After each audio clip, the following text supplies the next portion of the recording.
Okay, correct. So the overall assessment is the integral part of teaching learning process, whether it is assessment for learning or whether it is assessment of learning, है ना? So the assessment is the integral part of the teaching learning process, है ना? And teacher has to assess all aspect of students development. Now what do you mean by the all aspect of students development? Ma'am, students' knowledge, skill, social, knowledge, skill, emotional. social, emotional. Okay. So थोड़ा इसको behavioral. Okay. So जिसको हम बोलते हैं a teacher has to assess. Yes, who said? Ma'am, holistic Comprehensive. हाँ, holistic development and very correct terminology used by some of the student, comprehensive, है ना? तो जब मैंने पहला क्वेश्चन पूछा था ना कौन कौन से, तो सिर्फ एक एस्पेक्ट रह गया था और मैंने जानबूझ को उसको टच नहीं किया कि इवैल्यूएशन के मेन दो कैरेक्टरिस्टिक है. क्या है? It is a continuous process, it is a comprehensive process, है ना? और जब हम बात करते हैं कि comprehensive means being a teacher we are not supposed to assess only the scholastic aspect of the students development, but we are supposed to assess the co-scholastic aspect of the students development. I hope you know the two terminology, what is the scholastic aspect and what is the co-scholastic aspect. No, ma'am. Yeah. Don't know, ma'am. Yes. No. Okay, some said no, some said yes. Who said yes? Okay, it's okay. Scholastic aspect कुछ नहीं है. आपने अभी जो बोला ना कि उनका स्किल, उनका नॉलेज, उनका बिहेवियर, उनका सोशल डेवलपमेंट, है ना? तो scholastic aspect क्या होते हैं? जो मेनली स्कूल सब्जेक्ट्स है. तो हमारे मेनली स्कूल सब्जेक्ट कौन से है? Math, science, English, science, language. तो ये सारे क्या हुए? scholastic aspect. तो उसमें उनका डेवलपमेंट है. And co-scholastic aspect means social development, उनका बिहेवियरल डेवलपमेंट, है ना? फिर उनका इमोशनल डेवलपमेंट, उनका physical development. These all are the co-scholastic aspect. तो जब भी हम रिपोर्ट कार्ड भी बनाते हैं ना, you have gone through that terminology, report card, तो उसमें भी होता है कि report card should include both scholastic aspect and co-scholastic aspect. When I studied na from my schools, तो हमको जो रिपोर्ट कार्ड देते थे ना, उसमें सिर्फ क्या लिखते थे? सब्जेक्ट और उसके मार्क्स. और now you gone through the report card of today's. आज के जो रिपोर्ट कार्ड इश्यू होते हैं, whatever the report card issued by the schools, gone through that report card, only the marks of the school subjects are there? No, ma'am. Ma'am, they also mention class participation. Reading skills. Yes, very correct. These all are the co-scholastic aspect, है ना?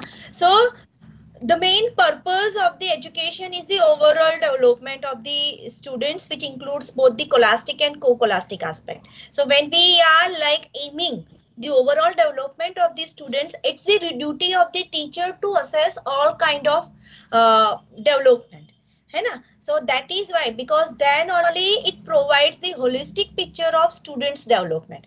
If you assess only the scholastic aspect, it will not give you the holistic picture of students development. It will give only the cognitive. हुआ यार maths में देखो 50 में से 40 आ गए, तो वही आप जान पाओगे. बट वो बच्चा फिजिकली कितना फिट है, वो जानने के लिए आपको co-scholastic aspect को असेस करना पड़ेगा. इमोशनली कितना स्टेबल है, वो जानने के लिए आपको co-scholastic aspect करना पड़ेगा. ग्रुप डायनेमिक उसके कैसे है, ग्रुप में वो एक्टिविटी कैसे करता है, तो हमको वो उसको ऐसी सिचुएशन में डालना पड़ेगा, है कि नहीं? Am I correct or not? Yes, ma'am. And that is why teacher use both formative and summative assessment, है ना? And that is why our process is the continuous and comprehensive. Okay. Now I am posing one question. Why do teacher conduct the test and semester and examination? What is the objective? To assess the student. To assess the students, okay. Only this? And to measure the learning outcomes. Okay, only this much? What exactly do with that result after the semester and examination? When we find where the student is lagging behind. No, I'm not talking about semester and examination. What the teacher do with that result? Ma'am, we give grades, and with that grades we decide. Yes, very correct. And with that, ma'am, Shivangi, and ma'am, with these grades we decide whether we have to promote the child or not. Very correct, Shivangi. The main purpose, हमारा main purpose क्या होता है teacher का? To conduct the test and semester and examination कि भैया बच्चों को कितना आया है, उसके आधार पे we assign them the grades और उस grade के आधार पे we take the decision whether we will promote them or not. Now, why don't teacher give homework? For practice. For practice, okay, only for practice. Who said this? Preeti Sharma ma'am. हाँ, प्रीति सिर्फ practice के लिए homework देंगे? Ma'am, students भूल ना जाए, revise कर ले, रिवीजन थोड़ा सा रिवाइज कर दे, रिवीजन कर दे, ओके. और वो होमवर्क जो बच्चे को हम देते हैं उसको आप जब चेक करते हो उसके आधार पे आप क्या करोगे? हम जज करते हैं कि ओके इसे कितना आया है, कितना नहीं आया, कितना समझ में आ रहा है, कितना नहीं आया. हाँ, और उसके आधार पे what will be the next step? इसके आधार पे हम प्रमोट करते हैं? नहीं. Okay. Now I am asking the another question. Why do teacher ask the questions? Diwali vacation नहीं देना चाहिए ना बच्चों को. कौन बोला ये? वही कौन बोला? Who said this? Diwali vacation बीच में कहाँ से आ गया? एक्चुअली मैम हाँ, यस. हम बच्चों को होमवर्क इसीलिए देते हैं कि वो जो है रिवीजन करे, जो हमने पढ़ा है वो घर पे जाके. What's your name? What's your name? खुशहाल मैम. खुशहाल. आप थोड़ा ऐसे सोचो कि हम सिर्फ दिवाली में होमवर्क देते हैं बच्चों को, टीचर? नो मैम, रेगुलर भी देते हैं. रेगुलर भी देते हैं ना. तो यहाँ पे माय मेन पर्पस क्या है कि उसका मेन पर्पस क्या है होमवर्क देने का? तो एक तो आपने बोला रिवीजन, फिर उसके आधार पे आपको ये पता चलता है कि बच्चों को कितना आया या नहीं आया, और उसके आधार पे आप क्या करते हैं? क्या करेंगे आप? असेसमेंट. वो तो कर दिया ना, होमवर्क आपने चेक किया. अरे आप समझो, होमवर्क जो है आप एवरीडे देते हो स्टूडेंट को, है ना? जब चेक करते हो नोटबुक, जैसे कि खुशहाल आपका सब्जेक्ट क्या है मेन? Physics ma'am. फिजिक्स है ना? फिजिक्स में आप होमवर्क दोगे, आपके उसमें सम भी आते हैं, I think, if I am not wrong. वो आते हैं ना, है ना? मैथमेटिक्स के कुछ कैलकुलेशन फिजिक्स में भी आते हैं, है ना? तो आप वो दोगे बच्चों को करने के लिए. कुछ प्रैक्टिकल्स भी आते हैं. तो मैं तेरे लिए क्वेश्चन थोड़ा ट्विस्ट करती हूँ खुशहाल, मैं थोड़ा ट्विस्ट करती हूँ. आप प्रैक्टिकल करवाते हो, है ना? मैं सर्किट, ये सर्किट को इससे जॉइंट करो, ऐसा प्रैक्टिकल करवाते हो? Yes ma'am, definitely. हाँ. Why do you give the practicals to the students?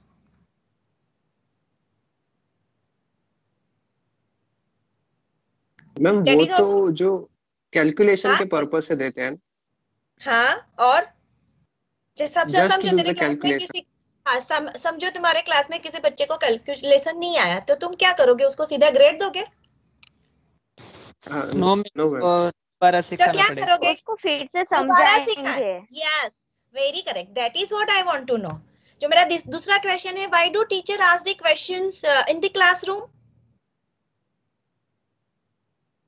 To know whether teacher ने जो सिखाया है वो कितना बच्चा सीख पाया है या नहीं सीख पाया, है ना? सो सी, अभी ध्यान से देखो. In a previous slide, why do conduct the test semester and examination? This is also evaluation, am I right? Am I right or wrong? Tell me. This is also evaluation. Yes. Yes. These two are also evaluation. Yes, ma'am. Yes, ma'am. But is there the difference between the objective behind conducting this both kind of evaluation and assessment? Yes, ma'am. है ना? Yes, ma'am. है ना? तो main difference क्या है दोनों ये assessment में? दोनों असेसमेंट में मेन डिफरेंस क्या है? Tell me. मैम जो समेटिव होता है, जो मतलब हम सेमेस्टर एंड में करते हैं, उसका पर्पस होता है ग्रेडिंग, एंड जो हम फॉर्मेटिव असेसमेंट करते हैं, this is to evaluate whether the student has understood और not, so that we can make changes in our teaching and reteach the thing. Yes. Who said this? The thing, ma'am, Shivangi. Shivangi, very good, because till I have not uttered the terminology formative and summative, है ना? अभी तो मैं ये आपके लिए पूर्व भूमिका ही बांध रही हूँ, फिर भी you know very good. That's a good. Okay, अभी मैं ना एक सिंपल सा एग्जांपल देती हूँ. दूसरे में हमने हाँ, यस, अभी मैं थोड़ा एक दूसरा एग्जांपल देती हूँ ना अपने एक रूटीन लाइफ से. Many a times a mother, माता होती है जो बच्चों को सिखाती है कि जैसे भैया चाय कैसे बनानी है ना? तो एक दिन सिखाएगी, दूसरे दिन क्या बोलेगी? बेटी है या बेटा है तो दोनों को चाय सिखाएगी. हाँ, ओनली बेटियों को नहीं. दूसरे दिन क्या करेगी माँ? मेक योर ओन, खुद से बनाने के लिए बोलेगी. खुद से बना और चली जाएगी. चली जाएगी वहां से, बाजू में खड़ी रहेगी. हाँ, नहीं, खड़े रह के देखेंगे ना. खड़ी रह के देखेंगी, है ना? तो वो पर्पस क्या है? वो आपको क्यों दिया कि आप बनाओ आज, कि आप थोड़ा प्रैक्टिस करो, और कहीं पे आप गलती करते हो तो माता तुरंत क्या बोलेगी आपको? कि आज तो गलत होगा तो बोलेंगे. हाँ, गलत होगा तो बोलेंगे, डांटेंगे नहीं. Depends on the nature of the mother. लेकिन मदर का मेन पर्पस क्या होता है कि बच्चों को भैया ये सिखाना है कि चाय कैसे बनानी है. तो पहले दिन वो खुद सिखाती है, दूसरे दिन बच्चों को खुद को देने को देती है. तो वो जब देखती है तो वो असेस करती है कि बच्चा क्या कर रहा है, कि वेदर दैट गर्ल और बॉय, भाई बेटा या बेटी जो है उसकी इंस्ट्रक्शंस को फॉलो करते हैं या नहीं. क्योंकि जब माता सिखाती है ना तब बोलेगी कि भैया एक तपेली लो, उसमें दूध डालो, है ना, उसके अंदर चाय पत्ती डालो, उसमें शुगर डालो, उबाल आने दो. तो दूसरे दिन माँ ना ऑब्जर्व करती है कि वो इंस्ट्रक्शन जो मैंने कल दिया था बच्चा वो उसको फॉलो कर रहा है कि नहीं कर रहा है ना? अगर नहीं है तो वो भी एक असेसमेंट है जो माता कर रही है, वो है ना? यस और नो? है ना? लेकिन इसका पर्पस क्या है? वो असेसमेंट का पर्पस क्या है कि अगर बच्चे का कहीं गलती है या उसको नहीं आया है तो माता दोबारा सिखाएंगी, है ना? Yes ma'am. है ना? और फिर जैसे कि घर पे गेस्ट आ गया, आपको एक वीक से प्रैक्टिस मिली है, घर पे गेस्ट आ गया, अब माता बोलती है कि भैया जाओ चाय बना के ले आओ. बेटा हो या बेटी, हाँ, दोनों चाय बनाते हैं, मेरे घर में तो बनाते हैं, I don't know about the other. तो बोलेगी कि भैया चाय बना के ले आओ. तो वो पर्पस क्या होगा? वहां पे वो इम्प्रूव करने जाएगी? नहीं. है ना? तो वो जो असेसमेंट होगा वहां पे सीधा माता है या गेस्ट है, वो सीधा क्या बोलेंगे? भैया चाय अच्छी बनी है या ठीक ठीक बनी है या अभी सुधारने की जरूरत है कि नहीं? राइट. तो जो पहले सिखाया और साथ में खड़ी रही और बोला कि ये आप बनाओ, वो माता का क्या था? Formative assessment. और जो दूसरी बार जब गेस्ट आया और बोला, वो क्या है? Summative assessment. Summative assessment. A very good example given by the Paul Black, that when the cook tastes the soup, है ना, जो safe है, taste the soup, that's the formative assessment. And when the customer tastes the soup, that's the summative assessment. होता है ये? Yes ma'am. है ना? यहाँ पे जो कुक टेस्ट कर रहा है उसका मेन पर्पस क्या है? Before serving to the customer, कि अगर भाई कुछ कम रह गया है तो वो डाल सकता है. जैसे कि नमक कम लग रहा है तो डाल देगा, है ना? जो लोग खाना बनाते हैं ना उसको पता है कि खाना बनने के बाद वो एक बार टेस्ट करते हैं चम्मच में या अलग डिश में लेके, और अकॉर्डिंगली अगर परफेक्ट है तो कोई जरूरत नहीं है, लेकिन कुछ कम लग रहा है तो वो ऐड करेंगे, दोज हु आर कुकिंग, है ना। बट एक बार थाली में चला गया खाना तो फिर जजमेंट आता है ना, आज खाना अच्छा बना है या आज खाना अच्छा नहीं बना है। करेक्ट और not? Yes, ma'am. Yes, Correct. ma'am. So that is the summative assessment, है ना। Clear? What is the difference between the formative assessment and summative assessment? Yes, Yes, clear. तो जो अगर मैं अभी अपने एजुकेशन की बात करूं, ये तो मैंने एग्जांपल दिया आपको कि समेटिव असेसमेंट है, it is conducted after completion of substantial portion of the syllabus और the content, just to know, यहाँ पे ऑर्डर ये है, in order to know whether student know or not, बच्चों को कितना आ गया वो जानने के लिए समेटिव असेसमेंट होता है। The main characteristic is it is done periodically, वो क्या होता है, पीरियोडिकली होता है। And the main objective is to determine whether what students know and do not know. Clear? And the main thing is that this kind of assessment is assessment of learning.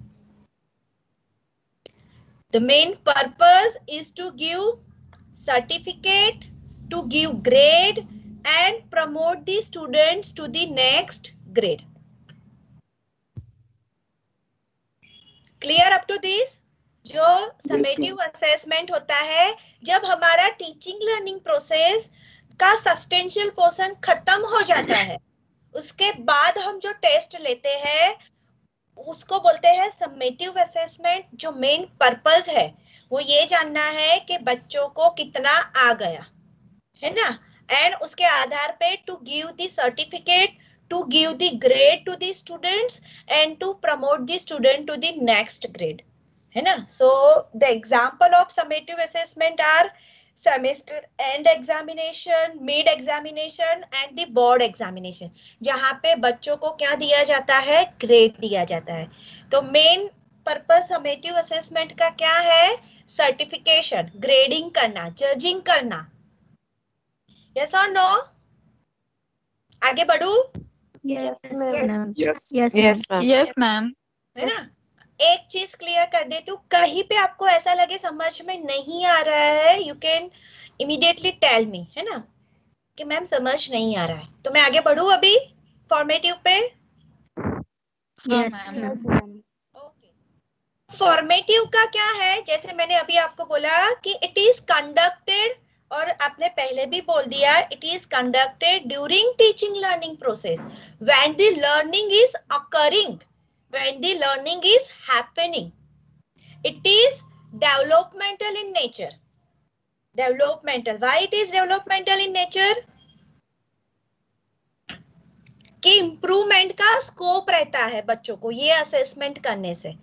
Main purpose क्या है, to enhance learning, to facilitate learning to our student, student को learning facilitate करना है। सो जो ये assessment करते हैं उसका मेन पर्पस क्या होता है, to provide feedback to the students, है ना, कि आपको भैया यहाँ पे इम्प्रूवमेंट की जरूरत है, ये करने की जरूरत है, ठीक है, and to adjust teaching learning while they are happening. जैसे कि हमको समझ में आ गया कि ज्यादातर बच्चों को मैं डे टू डे क्वेश्चनिंग करती हूँ, है ना, और after getting the answer from my students मुझे समझ में आ रहा है कि मेरे ज्यादातर बच्चों को समझ में नहीं आ रहा है ये टॉपिक, तो मैं क्या करूंगी, वो टॉपिक को दूसरी तरीके से पढ़ाने की वापस से कोशिश करूंगी। क्लियर? यस और नो? Yes, ma'am. है ना, जो हम रूटीन में क्वेश्चन पूछते हैं बच्चों को, कुछ सब्जेक्ट हम कुछ कंटेंट पढ़ाते हैं, फिर थोड़ा हम उनको क्वेश्चन पूछते हैं, तो उस वक्त हमारी ये जानने की कोशिश होती है कि बच्चों को ये कॉन्सेप्ट समझ में आ रहा है या नहीं आ रहा है। अगर ज्यादातर आंसर के आधार पे हमको पता चलता है कि बच्चों को ये आंसर समझ में आ रहा है तो हम आगे बढ़ेंगे, लेकिन हमको ज्यादातर आंसर ऐसे मिल रहे हैं कि जिससे आधार पे वी कैन कंक्लूड कि मेरे मेजॉरिटी स्टूडेंट को समझ ही नहीं आ रहा है, तो I will adjust my teaching learning process accordingly. है ना। या फिर जैसे कि एक यूनिट का कुछ पोर्शन चला के मैंने कुछ थोड़ा सा एक 10 मार्क का ऐसा टेस्ट ले लिया और उसके आधार पे मुझे पता चला कि ये बच्चों को ये कंसेप्ट में थोड़ा गड़बड़ी है, तो मैं वो कंसेप्ट वापस से रिपीट करूंगी। Okay, so the main purpose of formative assessment is to enhance the learning, to facilitate the learning, to improve. The scope of improvement is there. Clear? So that is why it is known as assessment for learning. This kind of formative assessment is known as assessment for learning. Clear? And the example are day-to-day questioning, the group activity, home assignment, conducting presentation of the students, giving some class project to the students, है ना? Then that the student teacher interaction formally or informally, these all are the examples of formative assessment. Clear up to this? Ma'am? Yes. Ma'am, can we put formative assessment under the category of learning for assessment, and similarly summative assessment under the category of learning of assessment? Learning of assessment नहीं, assessment of learning. यहाँ पे मैंने लिखा ही है, ध्यान से देखो, यहाँ ध्यान से देखो. Summative assessment is mainly considered as assessment of learning, है ना? Summative assessment is mainly considered as assessment for learning. Clear? Clear up to this? I was doing research on my thesis. Okay. Ma'am, So, can we say that yes, formative assessment is a part of summative assessment, and yes, formative assessment leads, the end result is summative assessment? yes. It's not the part of summative assessment, but the formative assessment lead to the end result of the summative assessment. Yes, ma'am. Okay? Okay, ma'am. Clear up to this? Clear? Yes, ma'am. Yes, ma'am. so today, Yes, ma'am. today I am ending it here. I am ending it here.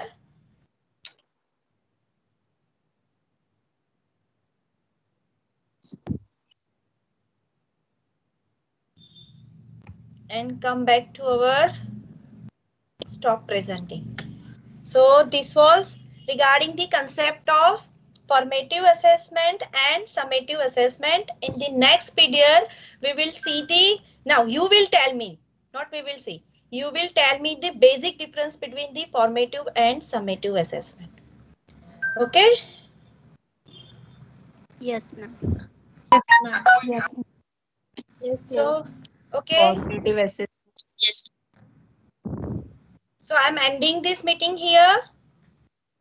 See you soon on Wednesday. Bye-bye, ma'am. Thank you. And come with the homework. Write down the difference between the formative assessment and the summative assessment. Okay. Yes, ma'am. Okay. Bye, everyone. Bye. Thank Sir, you, ma'am. wait, sir is here. Wait, everyone. Patel sir is here. Sir, do you want to say something?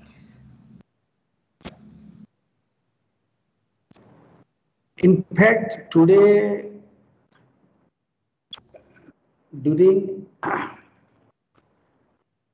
several instances, I wanted to come in, because I was also busy somewhere else. I could not and I did not. But maybe now in our next class, I will intervene. I will say, meanwhile, let them study about formative and summative assessment. Okay, sir. Okay. So, sir, I am ending this meeting here and we will meet in the next meeting. Sorry? ये class का meeting मैं यहाँ पे and करती हूँ और हमारा अभी शुरू होगा ना 3 बजे सर. वो तो 3 बजे है ना. हाँ, 3 बजे है. ठीक है sir. Okay. Bye everyone. Take care. Okay, bye, ma'am. Thank you. ma'am. Thank you, ma'am. Thank you, ma'am. Now you all can leave. Then